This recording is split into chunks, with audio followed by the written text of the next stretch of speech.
Agasbani Manipur Sebam Sevari Singna Pau Pajari Ahambada Maroiba Pau. Hojik Malingi Mapam Sing the Pong Pong Cyber Pritibi Koba Lagba coronavirus Bumutanaba Pambai Lady Haina Anganwadi the graduation Loraba Amana Pongdo Cray. Quaraban Katil Gim Mateng Loduna Hindiba San Sago Singi Oba Kanglu Amana JC Sam Cray Memoriam Pisin Cray Amasung Manipur veterinary doctor Singna email address Ama Hangdo Cray Masida COVID-19 Nissing Never Sing Lerabadi Pau Bira Uhari Pau Sandona Pajari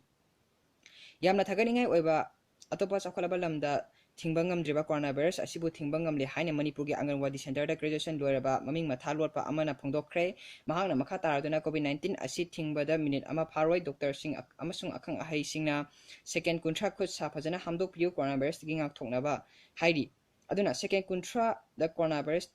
Tantopangam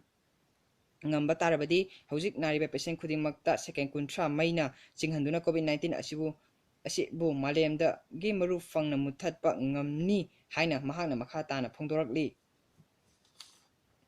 Kwarama Katil Gimating Loduna Hindiba San Sago Singi Oba Kanglub Amana JC Sam Cray Memorandum Supising Cray Makoi Kwarama Katil na Puk Talalibani Makogi Chak Kau Tadat Paga Chap Manari Haina Sanbi Singi Lusingbi Arang Bina Pongdorakli Mahana Makataraduna Makoina Taliba Dabi Asi Pidrabadi Akan ba Kongjang Changsin Gani Hari Paugi Marathana Atin break ama. Taibiu, Malingi Afa company singna Putokraba, Lawson Sing dagi Tadraba, Maming Late company Asina Putok Sadi, Kuning Lawson, Pambiba Singna Hariba Lawson Asi, Chapu Yuan Badukan Singda Pambigani, Taibiu, Tabiba Pau Asi, Pau Pariba Haktagini. India the COVID-19 na Naba, Migi Masing Lag Amahen Cray, Sikibana Lag Anini. Coronavirus asibu thingnaba yumdagi mapan thopiganu aigi pau asibu pukning changna tabiyu yamna nungaiba pau amana ayuk khudingi walking chatpada pek amama thakaga lakpa adu COVID-19 na thingkhibada awaba leramba adu yu thumi singna makoi makhoki yumda chatuna free de yu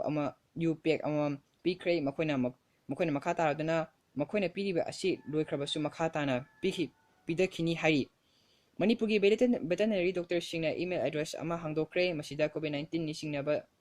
Sing Lerabadi, Pau Pirau, Hari, email address Sigi Maming www.covidsogatpa.com, Haina Hangdi, coronavirus na Naraba Singbo, Sas Singa Puna, Leminahangani Suhari, Hosik Sanabagi Pau.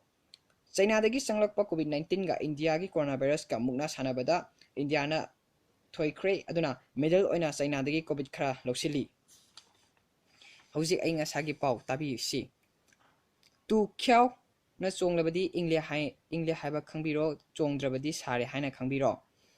aroiba da maroiba pau hojuje malengi mafam singda phongphong sariba prithibi ko ba lagliba coronavirus bo muthanaba pambai leire haina anganwadi da graduation doiraba amana phongdokre kharma kaithel gi mating loduna hingiba sansago singi oiba kanglub amana jesi semkrai memorandum bising kre amasung manipur gi veterinary doctor singna email address ama hangdokre masida covid-19 singnaba sing leirabadi pau pibira o hairi Paulo Jare.